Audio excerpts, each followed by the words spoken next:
There's a new feature in Canvas that I'm finding incredibly useful. When you're in the speed grader, you have an option for a comment library.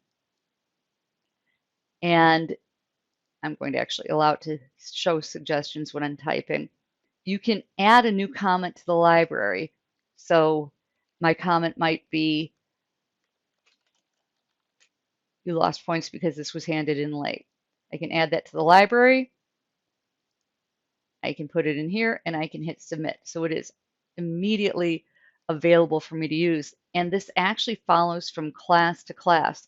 There are a bunch of things I say over and over again. So here, this is just the dummy test student in my computer lit shell. But these comments are from all of my classes. They're tied to me, not the specific class. This is incredibly useful and is going to save me a whole bunch of time. So I hope that it will help you as well.